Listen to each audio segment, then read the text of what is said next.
சைனால வந்து ஒரு 1000 டன் தங்கம் கிடைச்ச உடனே தங்கத்தோட விலை எல்லாம் வந்து ஒரு பெருமளவு வீழ்ச்சி அடைஞ்சிரும் அப்படிங்கிற மாதிரி எல்லாரும் நினைக்கிறாங்க. சோ அது வந்து நடக்காது. ஏன் நடக்காது அப்படின்றத நான் முதல்ல சொல்லிடுறேன் பாருங்க. நிறைய பேர் என்ன நினைக்கிறாங்க, ஆஹா 1 கிராம் தங்கமே ஒரு 7000 ரூபாய் போகுது, அப்போ 1000 டன் தங்கம்னா அப்போ சைனாக்கு இவ்வளவு பணம் வரப்போதா? அதுவும் உண்மை கிடையாது. உலகத்துல 3ல் 2 பங்கு இது மேல வந்து தண்ணி தான் இருக்குது. மீதி 3ல் 1 பங்கு தான் வந்து நிலப்பகுதி இருக்கு. அந்த 3ல் 2 பங்கு கடல் தண்ணி. அந்த கடல் தண்ணியிலேயே வந்து தங்கம் இருக்குது.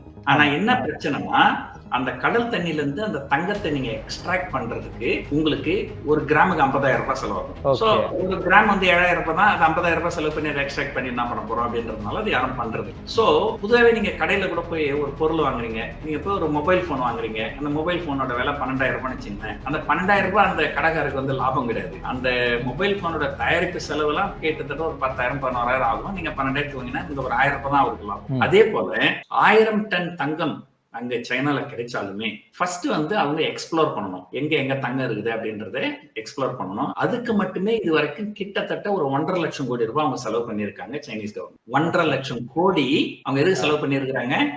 இந்த மாதிரி எங்க தங்கம் இருக்குது அப்படின்னு எக்ஸ்ப்ளோர் பண்றதுக்கு, அதுக்கு மட்டுமே.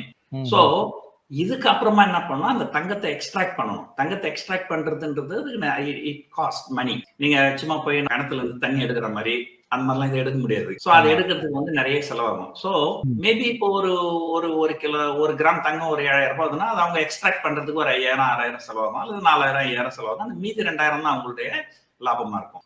சோ அதனால வந்து இப்ப 1000 டன் தங்கம் கிடைச்சிருச்சு, அதனால வந்து அவங்களுக்கு ரொம்ப இலவசமா கிடைச்சிருச்சு, இப்ப அதை வந்து அவங்க விற்க ஆரம்பிச்சிருவாங்க, அதனால தங்கத்தோட விலை இறங்கும்னாக்கா கண்டிப்பா இறங்காது. சோ இது வந்து ஒண்ணு. ரெண்டாவது, ஒரு தனி நபருக்கு வந்து இந்த மாதிரி ஏதாவது ஒரு அதிர்ஷ்டம் அடிச்சதுனாக்கா அவங்கதான் வந்து அந்த தங்கத்தை பெரும்பாலும் எக்ஸ்ட்ராக்ட் பண்ணி விற்பாங்க. பெரும்பாலும் அரசாங்கங்கள் என்ன பண்ணுவாங்க, அந்த கோல்டு அப்படியே அவங்க ரிசர்வ்ல வச்சிருவாங்க, அதை அவங்க விற்க மாட்டாங்க, தேவைப்பட்டா மட்டும்தான் விற்பாங்க. சோ இதனால என்னன்னா, சைனாவுடைய தற்போதைய கோல்டு ரிசர்வ் பாத்தீங்கன்னா ஒரு கிட்டத்தட்ட ஒரு 2200 டன் இருக்கு.